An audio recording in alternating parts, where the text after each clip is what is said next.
9.3 and 9.4, prisms, cylinders, pyramids, and cones. You should be able to identify different types of three-dimensional figures and their parts. The quiz tomorrow is just about the different parts of the different three-dimensional objects. I'd like to record this page and say these are your notes for polygon, polygonal region, surface, and solid. For Jacob Helm and folks like him that aren't here today. Oh no, okay, Jacob. This figure has 6 faces. That's a bad 6, hold on. Make that red, get a little bit more in there. This figure has 6 faces. So the bases are the top and bottom.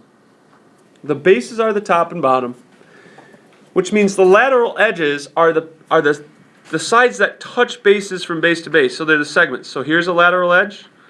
Here's a lateral edge. Back here is a lateral edge. And here is a lateral edge. There are 4 lateral edges. Excuse me. Lateral surfaces, aka lateral faces. Those are just the sides that aren't bases. So front, this side, back here, and then the left side, there are 4 lateral surfaces or lateral faces. All right? The bases are the top and the bottom, so to speak, what it's sitting on and what's parallel to it. So down here is a base, and up here is a base. There's 2 of them. Okay? Vertex or vertices, those are any corners. Okay, so anywhere that 2 segments, 2 edges come together, those are vertices. This bad boy has 8 of them. Okay, and then the height is the straight perpendicular distance from base to base. Okay, so again, the bases have to be parallel to each other. And the height is the perpendicular distance between those 2 parallel bases. Okay, so I guess the height would just kind of difficult to draw, especially with this bad boy. Said bad boy again.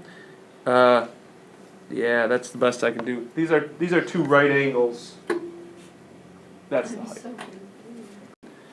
A cylinder is a 3-dimensional solid whose bases are circles, and it has 2 of them, 2 bases. They are parallel to each other, and they are circles.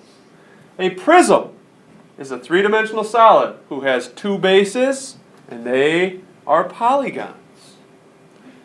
A pyramid is a 3-dimensional solid whose base, notice it has just 1 base, and then it has a vertex above it.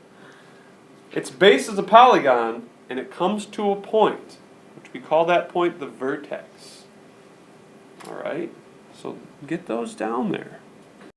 Get this written down. A cone is a 3-dimensional solid whose base is a circle and comes to a point. Once again, that point is called a vertex. Okay? And now we're going to talk about naming them.